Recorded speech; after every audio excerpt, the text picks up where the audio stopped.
Welcome to the Produce on Purpose podcast, where we experience life being the real you. I'm your host, Randy Adkins Jr., author, teacher, speaker, preacher, lifelong learner. I am excited about our conversation today. We have a couple with us. We have Craig and Meredith Bennett, and we are just excited to have them on the Produce on Purpose podcast. Welcome, Craig and Meredith, to the Produce on Purpose podcast. Thank you so much. Excited to be here. Super excited to be here. Yep. So we're going to jump right in. I'm going to ask a quick question. So how did your childhood experiences, Meredith as a high achiever, Craig as a resilient military kid, shape your perspectives on relationships and personal growth? Oh, I love this question. It's such a big question. Coming from that sort of high achiever background, I became the ultimate perfectionist, people pleaser, and that really manifested for me strongly because of my self-worth. I had low self-worth growing. It's interesting, right? High achiever, but somehow still ended up with the not feeling good enough inside of me, which manifested really strongly as people pleasing. So I had zero boundaries and always came through for everybody else, never came through for me. And perfectionism. Like I always had to be perfect. And so that I struggled hard with that in my early adult years. And it was only after this relationship, Craig was a big part of helping me unearth that limiting belief I held about not being good enough and working on that so that I could show up as the best partner and have that strong relationship with myself so I could build strong relationships on top of that, especially with him.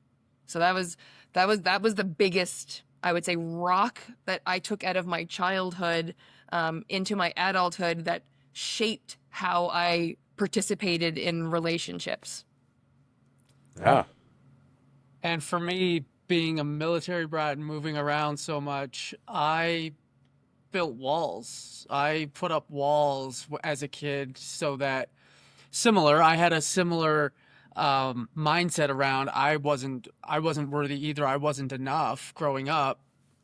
Always being the new kid, always having to work hard to make friends and all the things. And I, having that low self-esteem, that low self-worth, I would put up walls and I would reject being vulnerable, and I would reject trying to like show weakness. I always had to be, showing strength, and it really limited what I could do in those relationships because we don't connect with perfection, and perfectionism is what came out. We connect with vulnerability.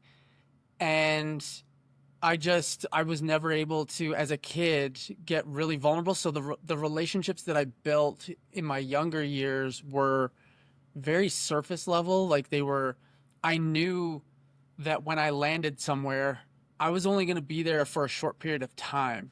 So It wasn't like it was just, I'm going to be here for 3-4 years max. So we'll put in the time and we'll do our thing. But when I leave here, my history tells me that this relationship isn't going to last. So I don't necessarily think I need to put in that level of effort to make it a long lasting relationship. And so that really hurt me early on. And it wasn't until later in life that I realized I'm doing this very wrong. I'm doing this very wrong.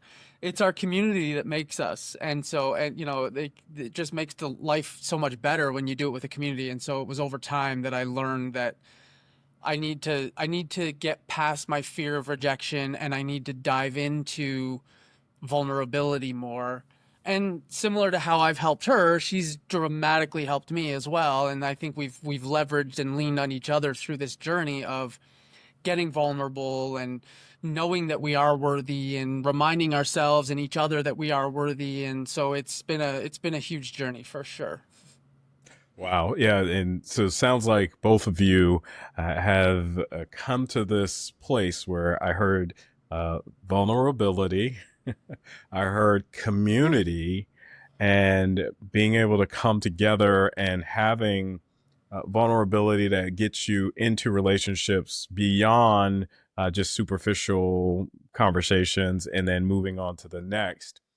How have you been able to start to move in that direction? And what are some key elements that you would tell someone that's looking to break down those barriers, break down those walls to move to a place that's more vulnerable and create better communities around them? Yeah, it's not easy. Like it's excuse me. It's something for me, like I said, it was ingrained in me in childhood. So it was really not easy to do. But one thing that I found that was really helpful is the personal growth journey has been instrumental. And sometimes it's the simplest things that they talk about, like looking at yourself in the eye in the mirror and telling yourself that you're worthy. And it seems silly and like it's not going to be a big difference maker, but it is actually those little things that consistently over time stack on each other that make a huge difference. And so when I started out, I didn't think I was worthy. I didn't think I was enough. But the more I looked myself in the mirror, looked myself in the eyes, and told myself that I was worthy and that I'm learning and I'm growing and all the things, the affirmations that I was telling myself, they had to have a ring of truth to them. Yeah. Otherwise, it's just not going to land and you're just going to distance yourself from it. So it had to have a ring of truth. But if you can find something that you can hang on to that has a ring of truth for it. So it's like, starting out at I'm the best in the world at something maybe isn't going to land because that that's not maybe true as you start out. But if you can say I'm learning and growing every day and then build from there, then you can get to a place where you're starting to build your own self-worth. And then the other thing I would say is just keeping promises to yourself and showing up for yourself every day. And I'll let Meredith go into more detail on that because I know she has a bunch of stuff that she likes to talk about with that. But it really is important. The more you show up for yourself, the more worthy you feel of showing up for yourself. For me, vulnerability was really hard, right? With the perfectionism and the people pleasing, like never let anyone see you as not good enough because that's how you see yourself. And because of that, I found myself in this vicious cycle of always coming through for somebody else, like any boss, anyone in authority asked me to do something, of course I'm going to do it. And I'm going to do it really well so I can get a gold star, pat in the back, an exceptional performance review, whatever that external validation thing is, so that I can feel good enough for 5 minutes. And then, of course, it doesn't last because it's not coming from the inside. And what I come to realize is because I would always do everything for everyone else so that I would feel good enough for a few minutes, I would never come through for me. And every time I did that, every time I told myself, oh, I'll do this for myself, and then I don't do it because I have something to do for somebody else, I'm reinforcing the I'm not good enough message. So every time I don't do something for myself that I say I'm going to do, it's like a check mark in the proof column. Like, yeah, you're right. You're not good enough. You're not even good enough to come through for yourself. So when I started to reverse that, started making promises to myself and actually following through on those, I started doing the opposite, putting check marks in the proof column that I am worthy of following through on. I am worthy of showing up for. And when I start to believe I'm worthy of showing up for, other people will believe it too. But the mirror work, like he said, was a huge piece. And I think the other part, like vulnerability, like he talked about, is so critical to building a relationship. Any relation, especially like romantic marriage, like a marriage relationship, but any relationship that you want to have that's going to be strong and connected requires vulnerability. Because like he said, we do not connect. I know I'm not a perfect person. I know I'm a flawed human. So if all I see from you is perfection, I get your glossy exterior, like your Instagram version of you, I can't connect with you because I know that that's not me. So we need those vulnerabilities and those flaws to be able to connect with each other. And what holds us back from that often is that fear of rejection. It's a human. The human condition is we want to be accepted, and that fear of rejection can be very strong. And we only get the opportunity to be courageous and show courage when we're afraid. So when we're afraid of rejection is the only time that we get to be brave in the face of fear of rejection. And so it's good practice, and that practice enables you to connect with another human being. And like his example of growing up as a kid, like I'm going to move on in 2-3 years. So like I'm not gonna show my weakness. I'm not gonna let you see me sweat. We're gonna have a very surface relationship, and I'm gonna go have another one with the next kid plays basketball in the next town over. And he didn't get to build those really connected, close relationships as a kid because he never showed his vulnerability, and so he never connected like that with someone usually. So it sounds simple, but it's a decision to be afraid and to do it anyway. Just show up for yourself and say nice things to yourself. And it seems simple, but exactly, I could just imagine, how silly you may feel initially if you're taking a look in the mirror and you're saying, I am great. I am really, and you're really trying to feel it. It sounds silly initially. However, over time, as you stated, the practice of it could be something that will cause for you to truly believe and live in it and see it as a part of your life. And the other thing, Meredith, you said earlier that the external validations were temporary. Mm-hmm. So the gold star or the okay from the authoritative person or whomever that said, hey, this is good. It's not until we do more of that internal work within ourselves to find out truly who we are, truly working with who we are in our purpose, that we begin to really step out and see who we are. Yeah. What was the pivotal moment for both of you that made you realize that the corporate world wasn't fulfilling your purpose? And how did you navigate the fear of leaving stability behind?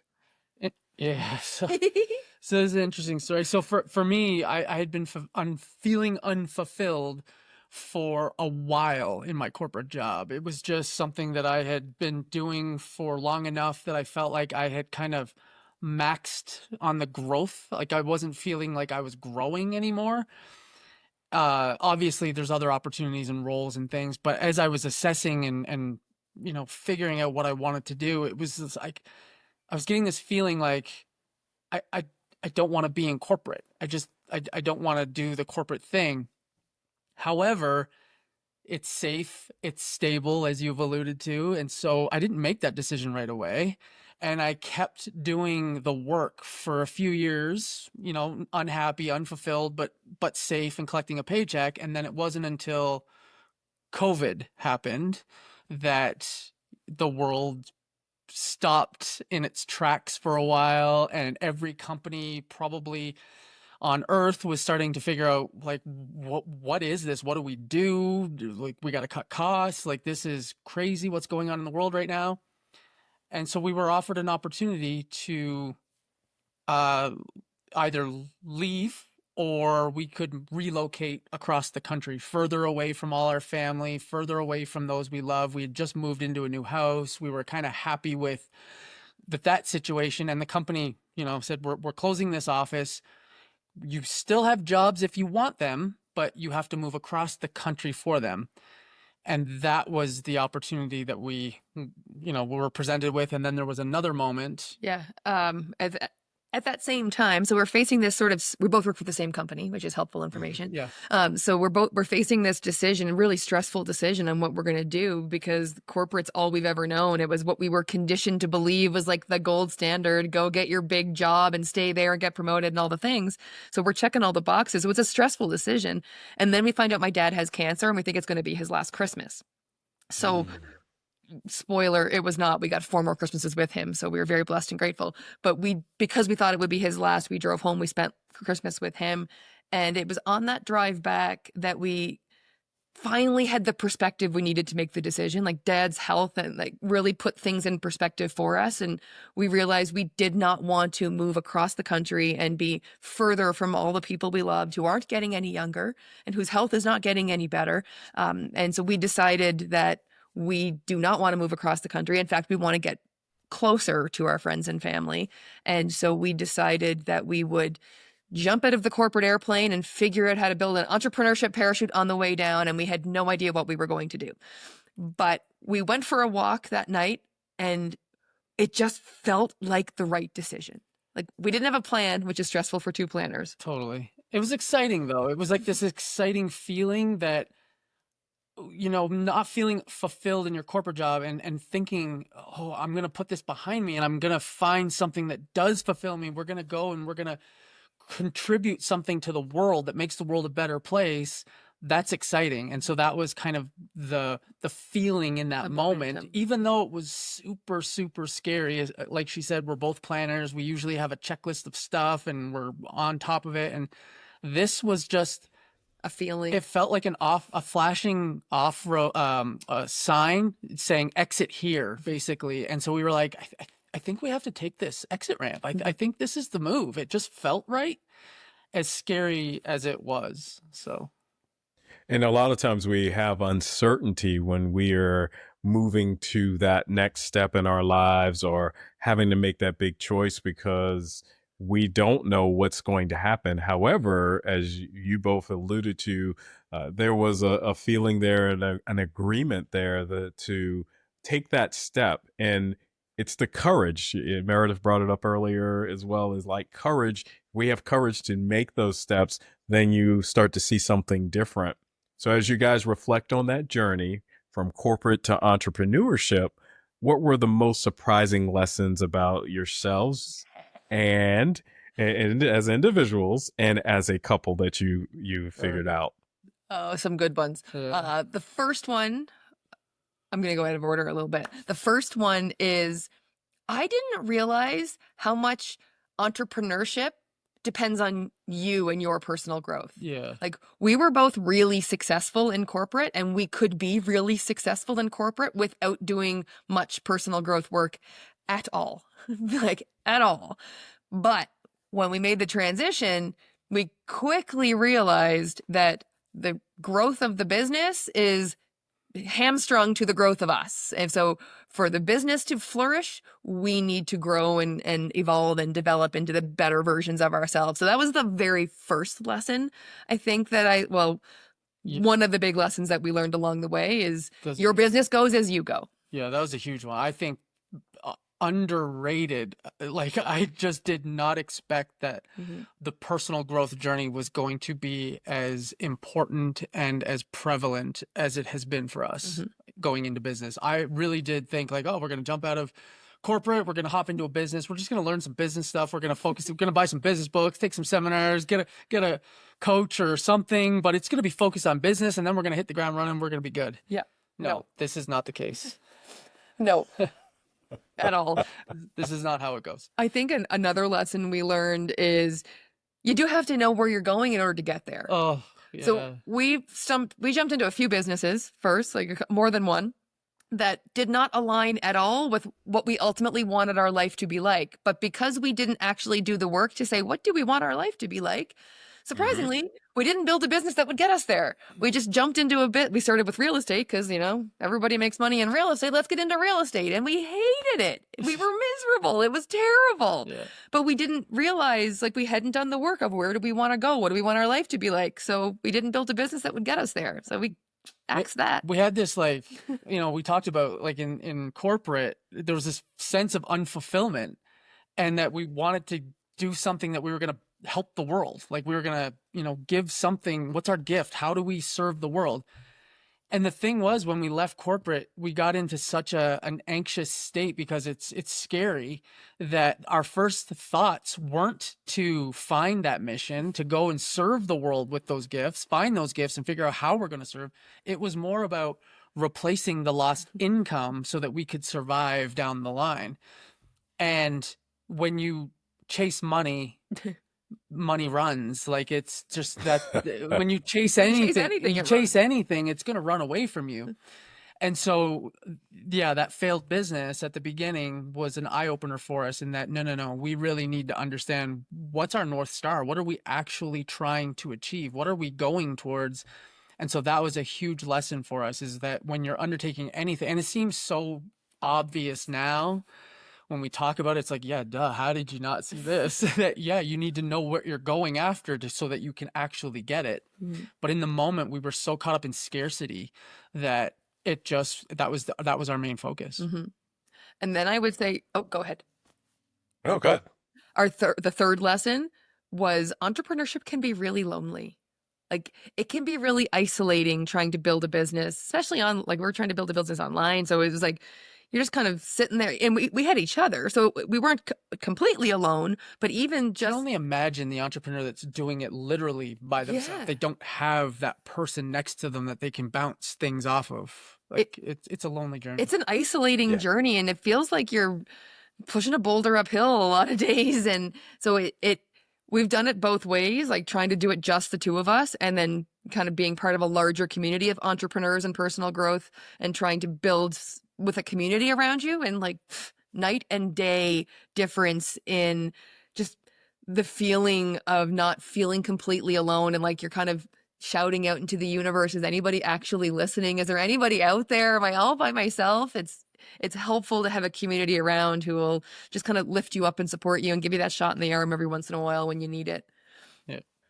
Yeah, that's so there are a lot of things we can relate to what both of you did. My wife and I actually did real estate for probably about 18 to 2 years as well, and interesting times for us as well. Yeah. We actually went into it in 2008, so Whoa. just Well think timed. about that. Yeah. The It's timing on perfect that. timing, right? Yeah. And and the entrepreneur mindset, it does need community around it. I'm glad you stated that sometimes it can feel lonely, and even if you have people around you, most people may not fully understand what you are trying to accomplish, what you're going through, and it can be a lonely place to be. And I can totally understand that, because sometimes you're trying to come up with different things and trying to go down this path, but you need others to kind of help and say, yeah, I'm doing the same thing and I feel the same way as you Absolutely. do. Yeah. That is awesome. So you guys picked up some true nuggets along the way, sounds like, as you've been kind of going down this path and learning in this journey. As you've gone through this journey, when did you realize real estate was not the right fit? And how did you maintain your resilience to be able to pivot towards this coaching that you guys Yeah. do? And what advice would you give to others when they're kind of in these unfulfilling ventures? And how do they know when to pivot? When should you do that? It's such a good question. I love these. I love this conversation. So we actually realized it pretty fast.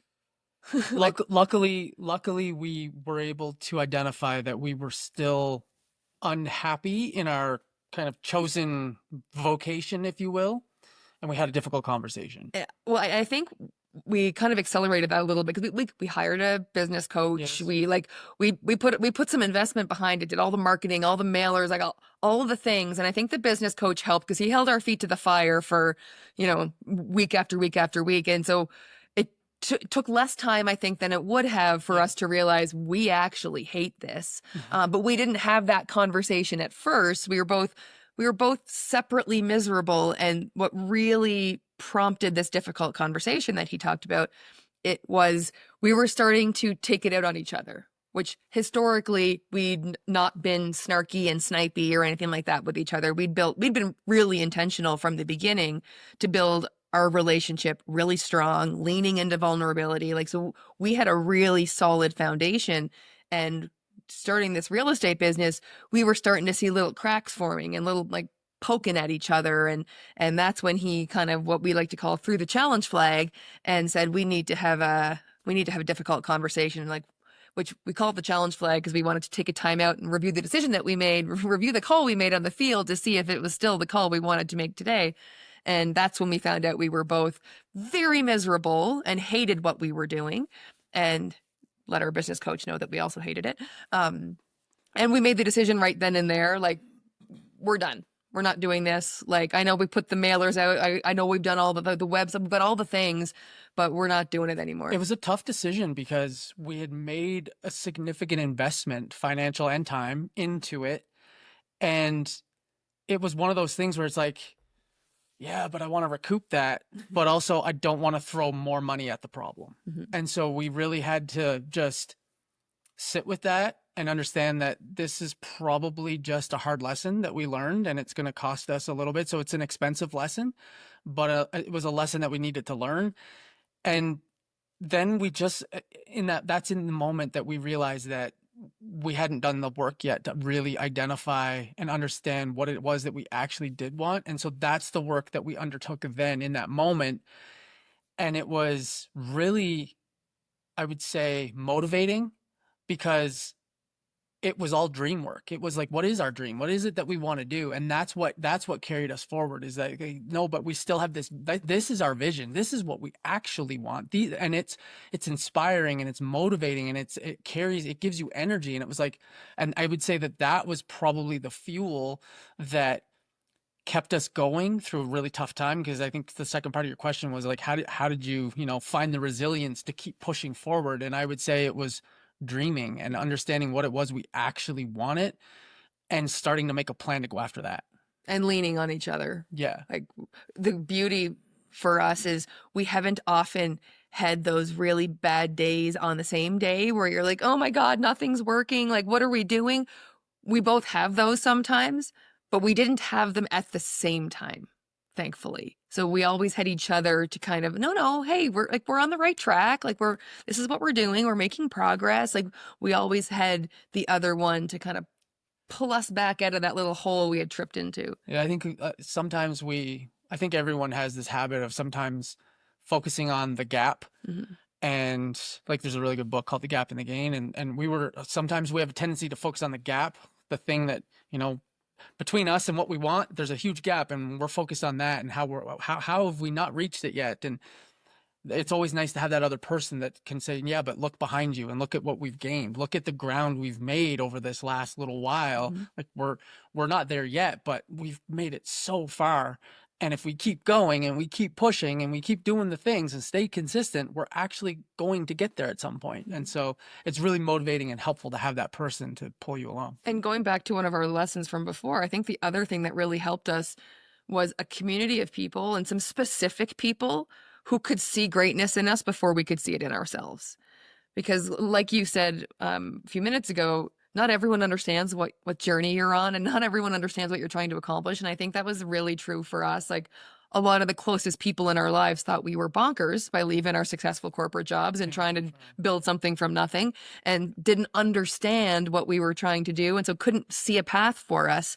But this community of people that we found, there was a few people in there that really could see greatness in us before we recognized it in ourselves. And so having that little voice in our ear sometimes to pick us up when we didn't know what we were doing was also really helpful.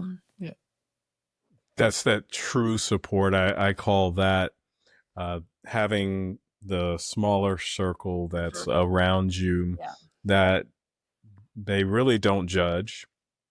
They can listen to exactly what you're going through, and they can ask intriguing questions about what you're going through to help you down the path. They're not going to give you advice because they know the advice is not really what you need. You just need help to continue to go down the path.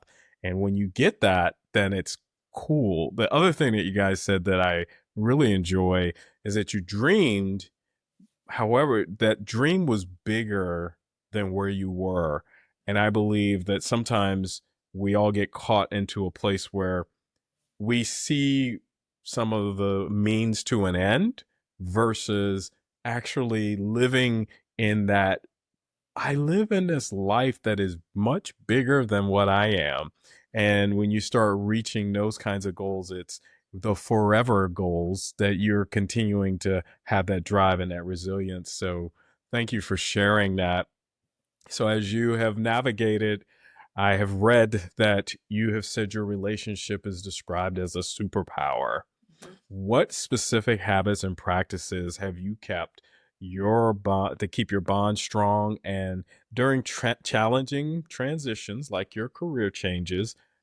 I heard the challenge flag, so that sounds like a tool in the toolbox. But what other items have you shared to keep that bond strong? Yeah, we've got a few sort of strategies that we use to keep connected. I think the most important thing is that we stay connected and aligned and on the same page. And going a little bit out of order on how I would normally describe it, because we talked about the dreams, that one's key. Having an aligned vision of where you're going.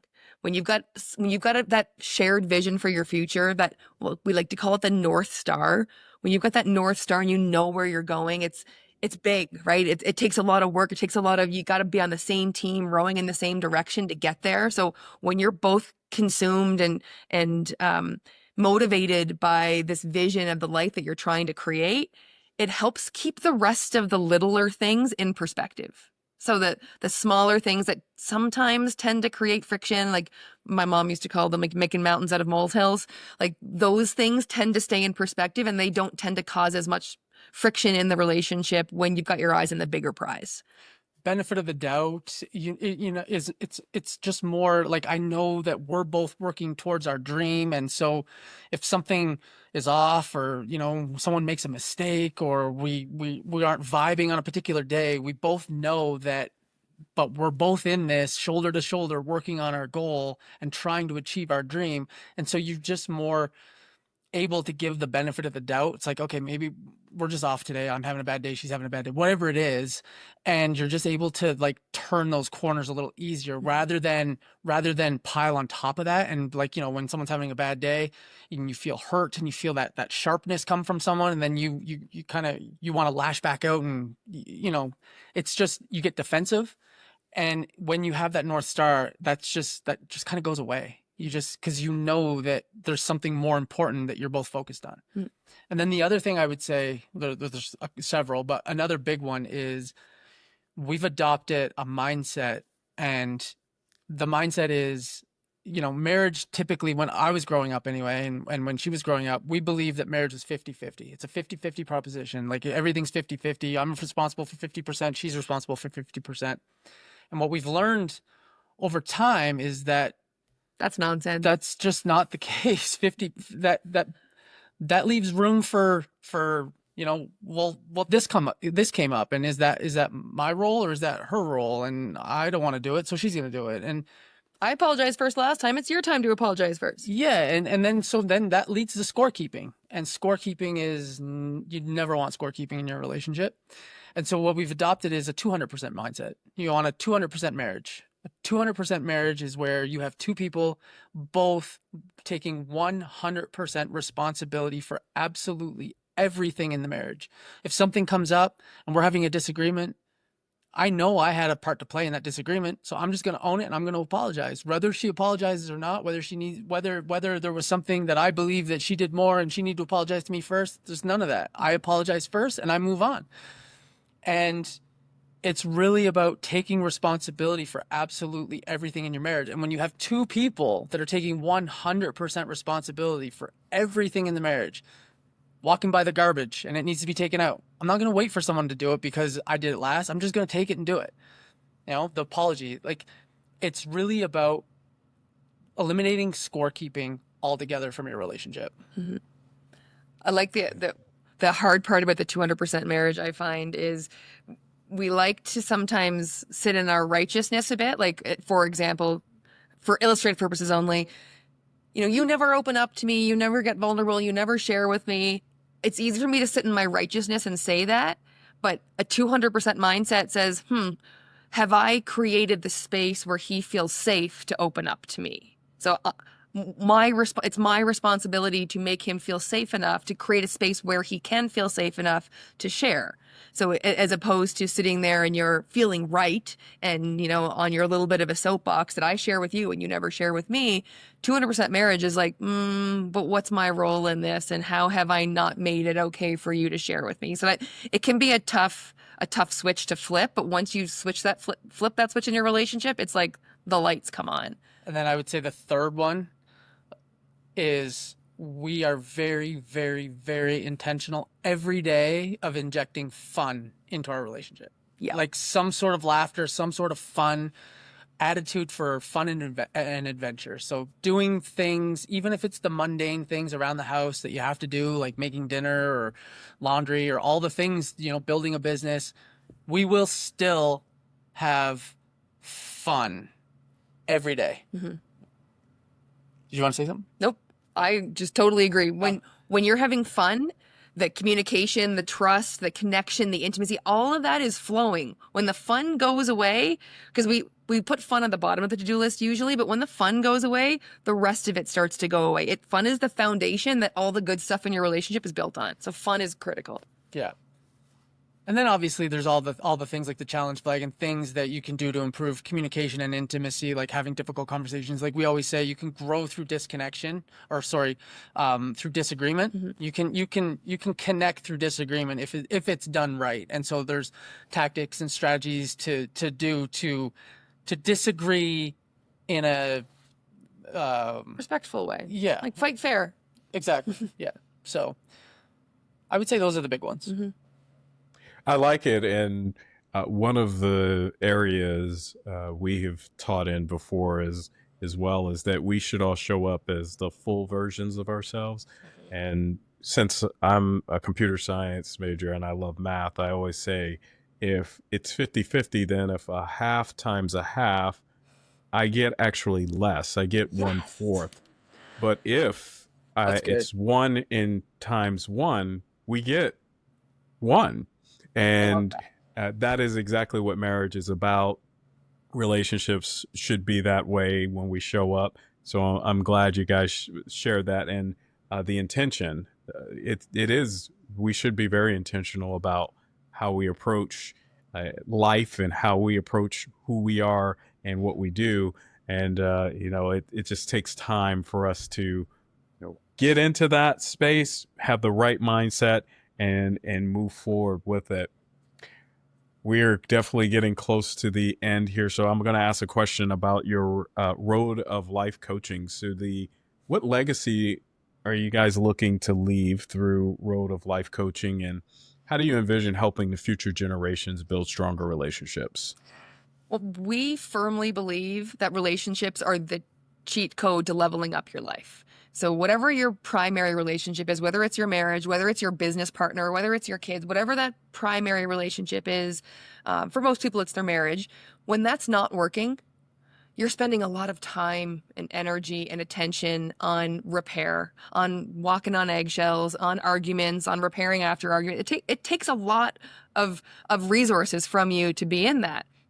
When you've got that dialed in, when that's thriving and you're in maintenance mode and everything, it's clicking, you're working, you're in the right mindset, and you're both kind of aligned, you both have that time, attention, energy, focus to redirect to the big goals that you have. And so you've got that resources. They've got those resources. It's like this exponential energy force that's propelling you towards the other big goals. So when you can dial in and have a thriving relationship, it's a cheat code to leveling up your whole life. So I think that's one piece of it. And then the second piece of it is, especially when we're talking about marriage, you're role modeling the relationship and the human being that you want your kids to be.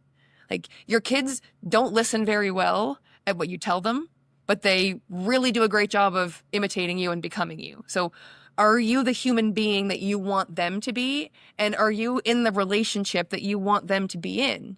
And if you're not, you've got time to change that, but they're gonna recreate what they've lived. And so make sure you're role modeling what you want for them. And we want to help all couples be able to become the human, have the life, and have the relationship that they want for their children. That's outstanding. Modeling is probably one of the things that we sometimes overlook, that people use as truly that cheat code of what's going on. And if you're modeling that in your life, it does make a big difference. What would be the 1, 2, or 3 things that you would leave with my audience to make sure that they implement now and apply to their lives? Because I believe that if we have something that we can take away, some tools, strategies, or whatever, that will help and be able to change and transform their lives so that they could produce on purpose, what would those 2 or 3 things be that you would share? The first thing I would share is check-in questions, especially in a marriage, but it works in every relationship. sometime in the day when you're not distracted by kids and chores and to-do lists, like we like to do it as we're getting ready for bed, a check-in question that's really specific, not how was your day? How was your day sucks for a check-in question. It's very generic. You're going to get a fine or you're going to get a 30-page novel on how your day was. What you want to ask is something super duper specific. Something like, what was your favorite part of your day? Or what was something fun that you did today? Or what did you learn today? Something specific that makes the other person have to actually think about it for half a second to give you a thoughtful answer. And when they have to give a thoughtful answer, it makes them feel like you actually care about what they're saying and that you actually want to be included in their day. So it makes you feel more connected, and then you can respond and you end up having a deeper conversation like that goes a level deeper than you would normally have. And that's how we like to maintain connection and alignment sort of day in and day out. And I think it's really about injecting fun, like we talked about earlier, is be very intentional about having fun and laughing together every day. Like laughter literally is the best medicine. You bond, the like inside jokes, the things that you enjoy and have fun doing, do them together. Have karaoke while doing the dishes, like just have a dance party while making dinner, whatever it is, but inject fun into your everyday. And then the last thing, we've touched on it a couple of times, is really dream together. Have your dream life plan and take a step towards it. Like do something, like take one action towards it together. Something that, oh man, I always wanted to take this vacation to Bali, or I always wanted a house on the lake, or I always wanted to start my own business, or whatever it is. Do something where you're building your dream life together and take a step towards it together. Take an action that you can do today or tomorrow or whatever that gets you one step closer to that dream. Wow. Craig and Meredith, I want to thank you for such great insights into relationships, also entrepreneurship. We've kind of went through the gamut. You told us a little bit about your journey. How can my audience get in contact with you, connect with you, learn more about what you're doing? Well, we've got a website. It's www.roadoflifecoaching.com. And we've got our own podcast on there, short little 10, 20 minutes where we talk about usually relationship concepts, a little personal growth. But we have the most fun, I would say, on Instagram. That's where we have the most fun. And we're at Meredith and Craig on Instagram. Well, thank you, Craig and Meredith, for wonderful information. I have taken away some great information so that I can, of course, produce on purpose in a greater way. I'm going to have more fun. That's number one. We got to have more fun. We got to put fun into our lives, into our relationships, into what we're doing. Well, we definitely want to make sure that we are expressing ourselves and having the vulnerability and the talks that we need. I like the challenge flag. Hey, I love the sports analogy there. Hey, we need to throw out the challenge flag here and let's have a conversation so that we can kind of maybe there is something we need to pivot on and think about and walk through and share. And what a journey you guys have shared with us, and you're doing some great work out there. And I encourage you to continue to do that. And I want to leave, of course, our audience, connect with them. And most of all, I want everyone to continue to be the real you and produce on purpose.